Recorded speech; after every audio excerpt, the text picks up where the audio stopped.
ቻናላችን ቤተሰቦች እንደምን አላችሁ? ዛሬ ደግሞ በተለያዩ መረጃዎች ወደ እናንተ ይዘን መተናል። መረጃዎችን እንግዲህ በትንታኔ መልኩ ወደ እናንተ ይዘን የመጣን መሆኑን ያሳወቅን፣ በመጀመሪያ የማህበራዊ ዋስትና አስተዳደርን በተመለከተ ጡረተኞች ምን አይነት ህግና መመሪያ ያላቸው፣ እንግዲህ አስገዳጅ ሁኔታዎች ምንድናቸው፣ ለሰራተኞች የሚሆኑት ደግሞ ሌላዎች መብት የሆኑ ጉዳዮች ምንድናቸው የሚለውን አብረን በዝርዝር የምናየው ይሆናል። እንግዲህ ጡረተኞች የደሞዝ ጭማሪ መንግስት 3 ጊዜ በዚህ ዓመት ማድረጉን ያስታውሳል። ሰሞኑን እንግዲህ ጠቅላይ ሚኒስትሩ በፓርላማ እንደተናገሩት የፔንሽን ወይም የጡረተኛ ክፍያን ደሞዝ 3 ጊዜ በዓመት እንደጨመሩና በቀጣይም ለመጨመር እየተሄደበት ያለው መንገድ ውይይት እንደተደረገበት ተናግረዋል። ጡረተኞች እንግዲህ 3 ጊዜ ተጨምሯቸው ኑሯቸውን ማሻሻላቸው አሁንም ጥያቄ ውስጥ መሆኑን ተናግረዋል ጠቅላይ ሚኒስትሩ። አጠቃላይ በጡረተኞች ዙሪያ ብዙ መረጃዎች ሲነሱ እንደነበር ይታወሳል። ለሀገር ባለውለታ የሆኑ ጡረተኞች በወቅቱ ክፍያ እንዲከፈላቸውና ክፍያቸውም እንዲያድግ በተለያዩ ባለሙያዎች በተለያዩ የግል ማህበራዊ ዋስትና ኤጀንሲ በኩልም ጥያቄዎች ሲቀርቡ ነበረ። አሁን ምላሽ እያገኙ መሆናቸውን ጠቅላይ ሚኒስትሩ ተናግረዋል። በዚህ የተነሳም በ2018 ብቻ 3 ጊዜ ደሞዝ እንደተጨመራቸው ማስታወስ ችለዋል ማለት ነው። በቀጣይስ ምን ሊደረግ ይችላል ተብለው ከጋዜጠኞች ለተሰጣቸው ጥያቄ ሲመልሱ በቀጣይም የኑሮ ሁኔታውን እየታየ ደሞዝ መጨመሩ ይቀጥላል፣ አረጋውያን የሀገር ባለውለታዎች ናቸውና ልንከባከባቸው ይገባል ሲሉ እንግዲህ በፓርላማ ሲናገሩ ነበረ። አጠቃላይ ግን በእኛ ሀገር ደረጃ ጡረተኛ የሆኑ ሰዎች ወይም ለጡረታ የቀረቡ ሰዎች ከሀገር ብዙ ዓመት ስላበረከቱ ብዙ ዓመት ታክስ መክፈል ስለቻሉ ቅድሚያ በሚሰጥበት ቦታ ቅድሚያ መስጠት፣ የአገልግሎት የሚያገኙበትን የክፍያ ስርዓት በቀልጣፋ የአሰራር ስርዓት መመለስ አለመቻሉ አንዳንዴ ሲያገለግሉባት በኖረች ሀገር ላይ ጡረታቸውን በወቅቱ አለማግኘት፣ በሰዓቱ ክፍያ አለመፈጸሙ ብዙዎችን የሚያሳስብ የሚያስቆጣም ነው። ግን አሁንም ጥያቄው እንደቀጠለ ነው፣ የቆመ ነገር የለም። ስለዚህ ጡረተኞች በዚህ ልክ ተጠናክረው ራሳቸውን አዳብረው መምጣት ከቻሉ መብታቸውን የማስከበር ግዴታ ውስጥ እንደሚገቡና በዚህም መሰረት መብታቸውን በቀላሉ ለማስከበር ይጠቅማቸዋል ማለት ነው።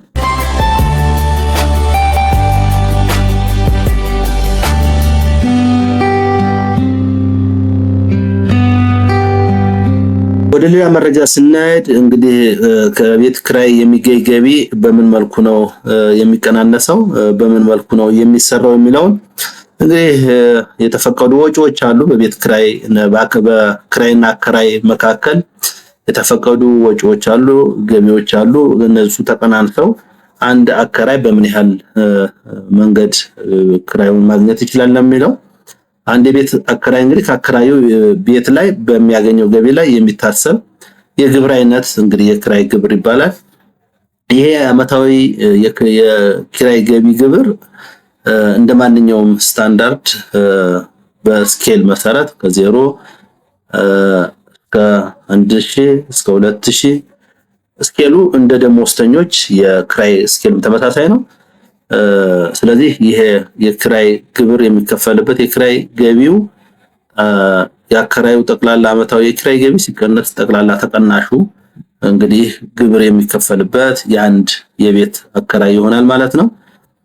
ግብር የሚከፈልበት የክራይ ገቢ የሚባለው በግብር ዓመቱ ግብር ከፋይ ቤት በማከራየት ካገኘው ጠቅላላ ዓመታዊ ግብር ቤቱን በማከራየቱ ካገኘው አጠቃላይ ግብር ለግብር ከፋይ የተፈቀደው ጠቅላላ ወጪ ተቀናሽ ተደርጎ እንግዲህ የሚከፈል ነው ማለት ነው። አጠቃላይ ወጪዎች ማንኛውም ወጪ በነገራችን ላይ ማንኛውም ወጪ ተቀናሽ አይሆንም።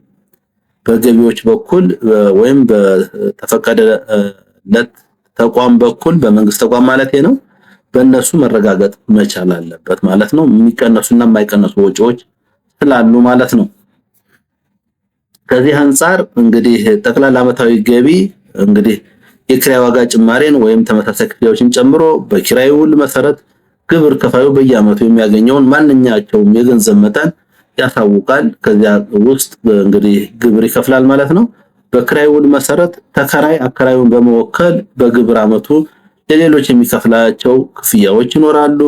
ግብር ከፋዩ ጉዳቱን ለማስተካከል ያልተጠቀመበትና በቤቱ ላይ ለሚያደርሰው ጉዳት ማስተካከያ ይሆን ዘንድ የያዘውና በግብር ዓመቱ ለግብር ከፋዩ ገቢ ተደርጎ የተደረገው ማንኛውም ቦንድ፣ ዋስትና ወይም ተመሳሳይ የገንዘብ መጠን ይሄም አንደኛው የዓመታዊ የገቢ ሁኔታ ነው።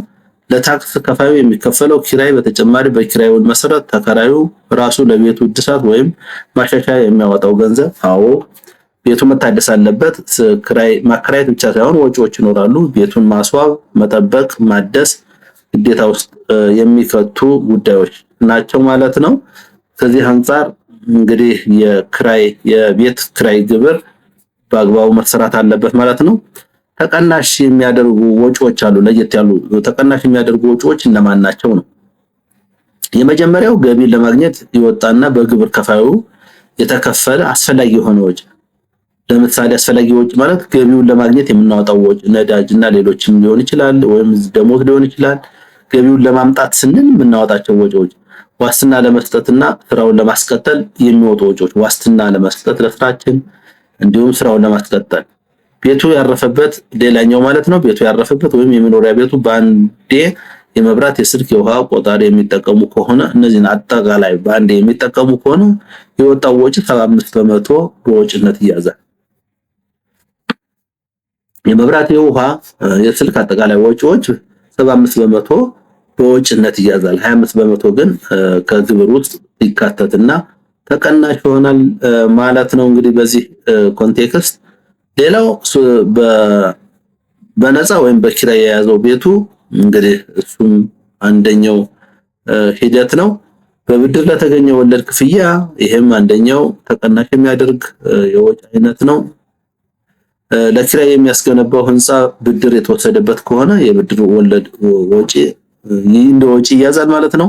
ይሄ የሚያዘው ግን ህንፃው እስኪገነባ ድረስ ያለው የህንፃው ዋጋ ሆኖ በእርጅና ተቀናሽ የሚታሰብ ሲሆን ህንፃው ተገንብቶ ከተጠናቀቀ በኋላ በወጪነት የሚፈቀድ ወይም ህንፃው ከተገነባ በኋላ ላወጣናቸው ወጪዎች ፍቃድ የምናገኝበት መሆን አለበት ማለት ነው። እንግዲህ ኪራይ አገልግሎቱን ለማስተዋወቅ የሚወጣው ወጪ አለ። ይሄ ወጪ በምን መልኩ ነው የሚያዘው?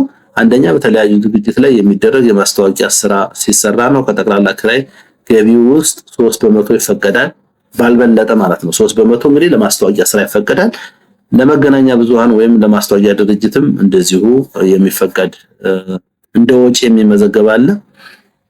ሌላኛው ለኪራይ የተገነባው ህንፃ ለሌላ ዓላማ እስካልዋለ ድረስ ግብር ከፋዩ ህንፃውን ለኪራይ አገልግሎት ዝግጁ ያደረገ ከሆነ ህንፃው ባይከራይም ለኪራይ እንደዋለ ተቆጥሮ እርጅና ቅናሹ የሚታሰብ ይሆናል። ተከራይም አልተከራይም የእርጅና ቅናሹ የህንፃው ይታሰባል። ተቀናሽ የሚደረጉ አስፈላጊ ወጪዎች ምን ናቸው ነው?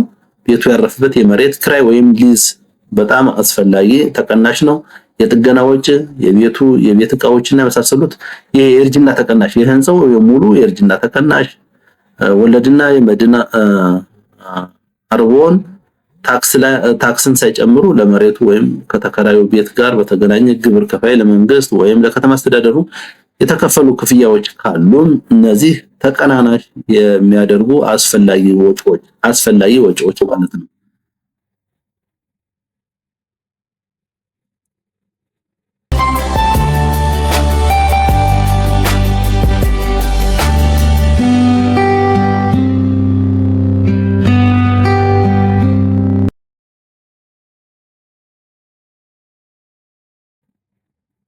እንግዲህ ውድ የቻናላችን ቤተሰቦች ዛሬ እንግዲህ የተለያዩ መረጃዎች ወደ እናንተ እያመጣን ነው።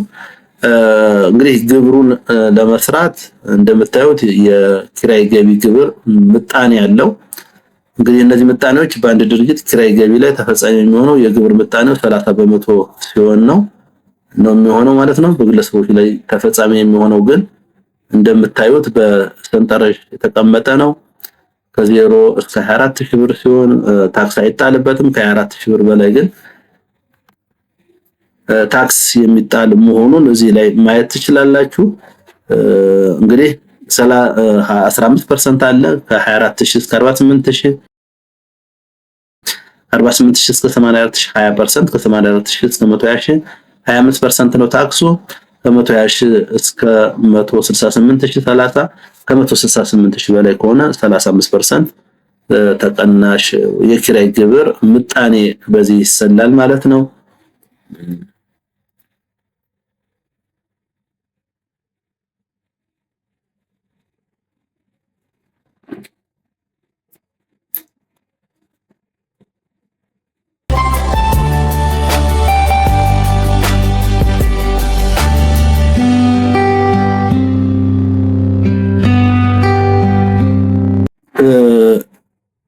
ሌላው መረጃችን የመንግስት ሰራተኞች ከደሞዝ በተጨማሪ ሌሎች ጥቅማ ጥቅሞች አሏቸው።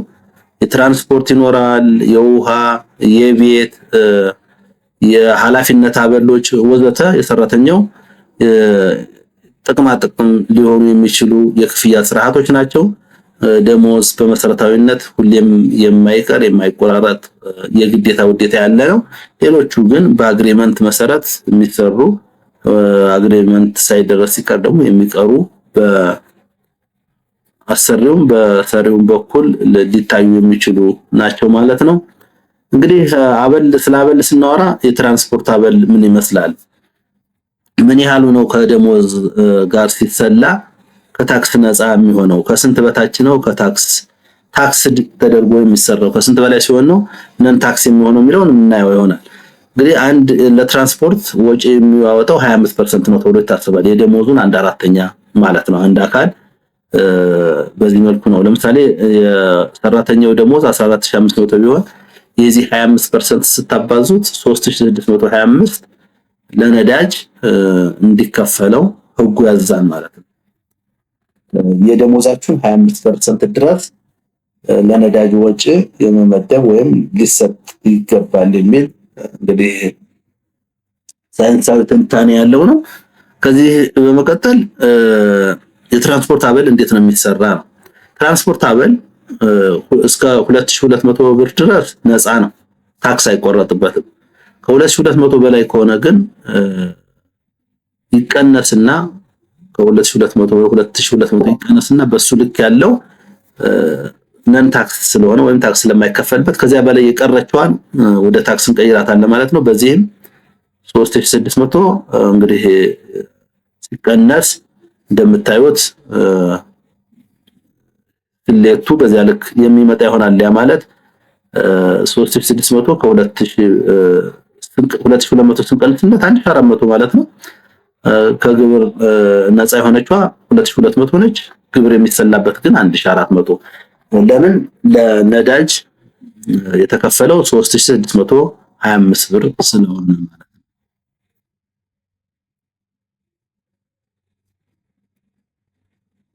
ስለዚህ ከግብር ነፃ የሆነችዋ 2200 ነው። ግብር በሚሰላበት ጊዜ ደሞዝ ሲሰላ ደሞዝ ሲደመር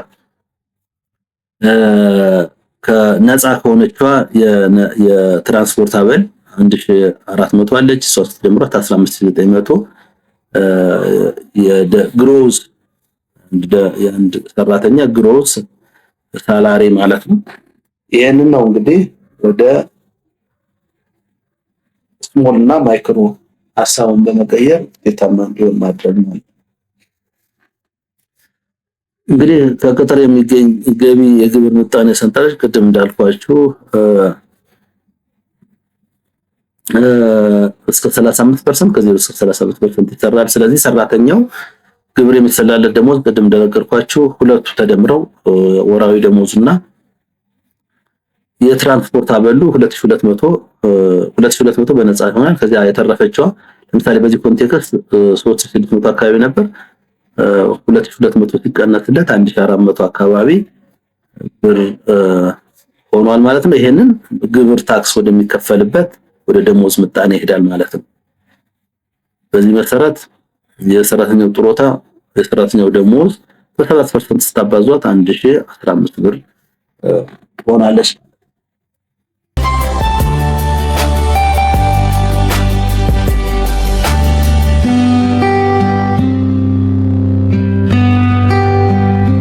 የቆየንባቸው ሁኔታዎች አሉ። ከዚህ አንፃር የተጣራ ደሞዝ አንድ ሰራተኛ ደሞዝ አለው፣ የወንበር ይኖረዋል፣ የትራንስፖርት አበል፣ ሌሎችም አበሎች ይኖራልና ታክስ የሚሆነውና የማይሆነው ከተለየ በኋላ እንግዲህ ያልተጣራ ደሞዝ ሲቀነስ የግብርና ጥሮታ ተቀናሽ ናቸው። ግብር በዚህ ኮንቴክስት አጠቃላይ ያልተጣራ ደሞዙ ግሮዙ ማለት ነው ወደ 18000 አካባቢ ነው። 3500 ግብር ይቀነሳል። ከዚያ ጥሮታ ይቀነሳል። በዚህ መሰረት እንግዲህ እንደምታዩት 13670 አካባቢ 13570 ብር አካባቢ ሊመጣ ችሏል ማለት ነው። በዚህም የተጣራ ደሞዝ 13570 ሲደመር ነዳጅ 2200 እንግዲህ በዚህ ሂሳብ መሰረት ስሌቱን ማወቅ ይቻላል ማለት ነው።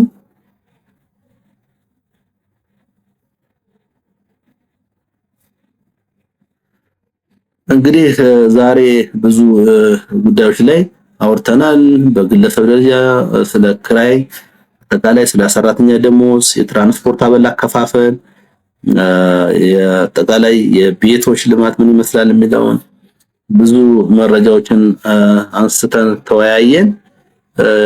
በዚህ መሰረት እንግዲህ ሌላው የአንድ ጥሮታ ወይም የጥሮታ ክፍያ ሂደት ምን ይመስላል የሚለውንም በተወሰነ መልኩ መመሪያውን ተከትለን የምናወራበት ይሆናል። ለማንኛውም 10 ዓመት ያገለገለ የመንግስት ሰራተኛ የሚከፈለው ጥሮታ አበል መጨረሻ ባገለገለባቸው 3 ዓመታት ውስጥ የከፈለ የነበረው አማካይ ደሞዝ 30% ሆኖ ማለት ነው።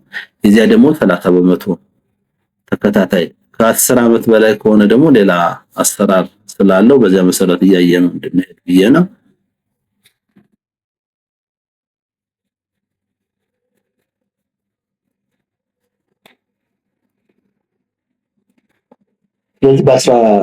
ስለዚህ በ3 ወራት ሲሰላ ለሰራተኛው በአንድ በሆነ በተለያዩ መስሪያ ቤት በድምሩ ለ33 ዓመታት ቢያገለግልና የሰራተኛው የ36 ወራት አማካይ ደሞዝ 18374 ከ44 ቢሆን ለመጀመሪያዎቹ 10 ዓመታት 30% ነው የሚሰላለት። ቀሪዎቹ 33 ሲቀነስ 10 ማለት ነው 23 ዓመታት 23 ሲባዛ በ1.25 ማለት ነው 28.75% ይሆናል ማለት ነው። በድምሩ ለመጀመሪያዎቹ 10 ዓመታት 30% ሲደመር ለቀሪ ዓመታት ኢንክሉድድ ሊደረግ ይችላል ማለት ነው። የአገልግሎት ጥሮታ የ36 ወራት አማካይ ደሞዝ 58.75 ነው። 18.37 ሲባዛ 58 10795 እንግዲህ የጥሮታ አበል ይደርሳል ማለት ነው። አንድ ሰው ጥሮታ ሲወጣ የሚከፈለው የአበል መጠን ወይም የክፍያ መጠን ማለት ነው። ከዚህ አንፃር የተወሰነም ቢሆን አዲስ እንደመሆነ በዚህ ልክ የተወሰኑ መረጃዎችን ወደ እናንተ እንዳስተላለፍኩ አንደርስታንድ አድርጌያለሁ። በዚህ ፕሮግራም የተለያዩ ወጣቶች ያልተገባ በጣም በሚገርም ሁኔታ እንደዚህ አይነት ስሌቶችን መስራት ይቻላል። በአጠቃላይ በአንድ ሰራተኛ ከጥሮታ አበል የሚሰራበት መንገድ ቅድም ባላችሁት መከላከያ አለ፣ መንግስታዊ መከላከያ ፖሊስ አለ፣ ሲቪል ሰርቪስ አለ። እነሱ የሚባዛበት ጥሮታው የሚባዛበት መንገድ የተለያየ መሆኑ እንግዲህ ከዚህ ተንጠረሽ ማየት ይችላችኋል ብለን እናስባለን። እኛም ወደ እናንተም ወደኛ ስለመጣችሁ እያመሰገንን በሌላ ፕሮግራም በሌላ መረጃ